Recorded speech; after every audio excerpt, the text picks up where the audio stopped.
I believe that men are generally still afraid of the dark, though the witches are all hung. Now that second part has my curiosity at an almost goddamn fever pitch, to the point there is a question that has just found its way into my head. It was here in the frontal lobe, and now it's burrowing further and further back, and it's bothering me to the point that it needs to get out. The question is, are any of these hung witches single, perhaps? Inquiring minds, they want to know. They gots to know. They need to know. How hung are they? The Ones You Didn't Burn was written and directed by Elise Faraday, who's done television, as well as a project called Extra Innings. Check out her IMDb page for the full list of her work. And this stars Nathan Wallace as Nathan. I can only imagine how that pitch went. Hey, Nathan, we want you to be in our film. Oh, okay, absolutely. I'll take the role. Well, wait, we need to tell you what it is. We want you to play a guy named Nathan. Wow, it's like this role was made for me. So he plays the brother of Mira, played by Jenna Rose Sander. And Mira is hardworking. Nathan is going through some things. They don't have the best relationship because of things we find out a little bit later on. Their father was trying to get a hold of him, especially Nathan. He was going to sell off the family farmland. And there are a few reasons why. We find out those reasons later, but the dad met a tragic end. And now Nathan and Mira must basically sell off this farmland. But this farmland has a dark past, a very dark past, going back years and years and decades and all that and everything. And that gets revealed later on. And also there are a couple farmhands. Obviously, to maintain the farmland, you must have farm hands, because farm feet don't exactly work, even though you need feet to walk the body that has the hands that tills the earth, that, goes around the house that Jack built. I think that's how that saying goes. There's Alice, played by Elise Finnerty. Yes, the writer-director, she's in this. And also Scarlett, Estelle Gerard Parks. And from there, Nathan and Mira must solve the mystery before this farmland is possibly history. The Ones You Didn't Burn tales, woohoo! Okay, so a few facts about this. It's on Shudder, and it's expedient at 70 minutes, and basically tells the story of this dark past with this farmland. I will say the story is pretty simplistic. It's not a bad story. It's just a story you can figure out pretty early on. And nothing really happens throughout the film that shocks you. But as far as a short film, and the thing is, it actually feels like a 30 to 40 minute entry in an anthology, film stretched out to 70 minutes. That's not a bad thing. There's some good visuals, some good locations, and some good use of music. Elise Faraday proves herself as a more than capable actress and filmmaker. And there's some good ideas here. It's not necessarily a great movie, but it's definitely a movie worth checking out because it has some great visual stuff. People compared it to what Josiah saw. Here's the difference. It didn't include something in what Josiah saw that maybe basically turn off from that movie, besides the fact it was absolute goddamn shit. People who have seen what Josiah saw, you know what I'm talking about. This movie just centers around a relationship, the fractured relationship between a brother and sister. And from there, we have a movie. Horror movie with some suspense and everything, even though it is very obvious and kind of by the numbers, shall we say. But decent enough for what it has to offer. I will say that Jenna Rose Sander, my God, I need to see more stuff that she's in. Elise Faraday proves herself as a capable actress and plays the role of Alice quite well. And Estelle, who plays Scarlett, she looks good also. There's some good stuff here. There's also a friend named Greg that, offers a little bit of exposition, and that's your movie right there. I am going to get into spoilers here in a little bit. There isn't going to be much to spoil about this, but that's kind of the baseline without really spoiling anything.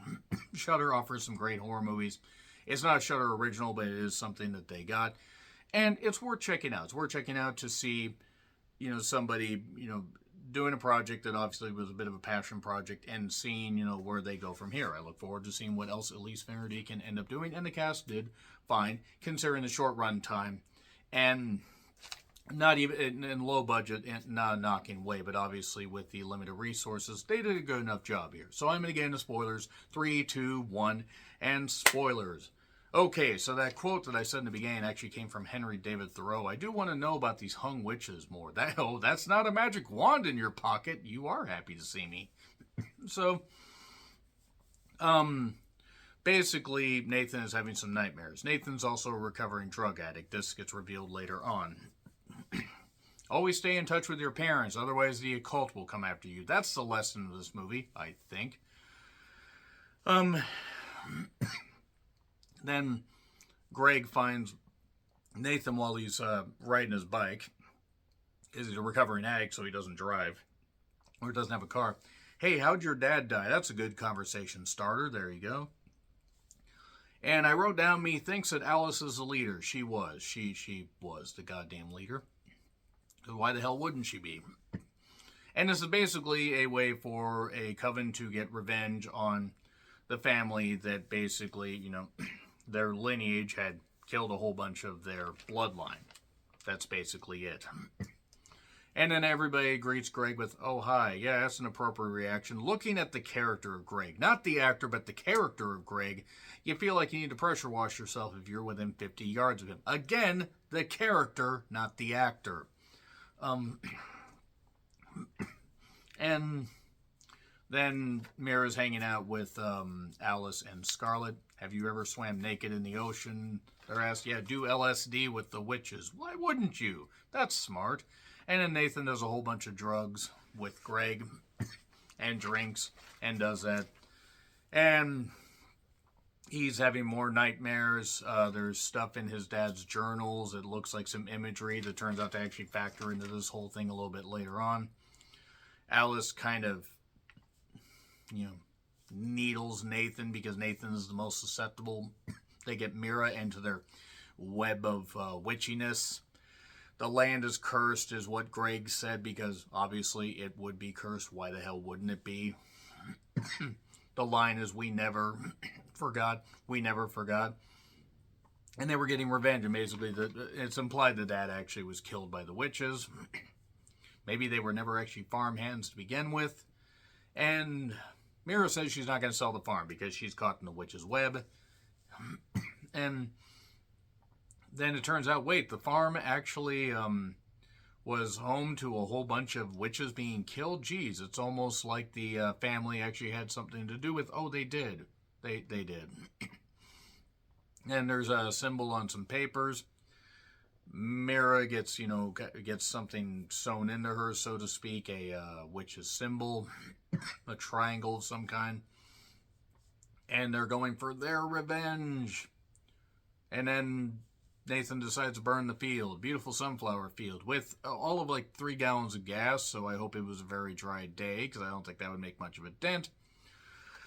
And then he ends up being tricked into trying to kill Alice, but it turns out it's actually his sister. Oh no, he did that.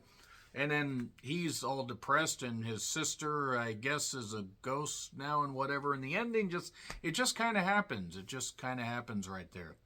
Again, decent atmosphere. It's not necessarily a great movie, but it's a movie worth checking out. I look forward to seeing what else Elise Finnerty can end up doing. And yeah, there were some beautiful women in this cast. I mean that with respect. I mean, they were okay. Yeah, you're not going to get any complaints from me right there. And it also shows that Nathan, maybe he shouldn't have done so many drugs, and he wouldn't have realized that he was choking out his sister instead of an old witch. Yes, it turns out actually that Alice was the descendant, or just an old witch in general. Maybe she wasn't even a descendant. Maybe she's just eternal. C. It gets a C. It's fine. So let me know your thoughts in the comments. Like, share, subscribe, Twitter handle in the description. I'm John Rethlin. I'll see you soon.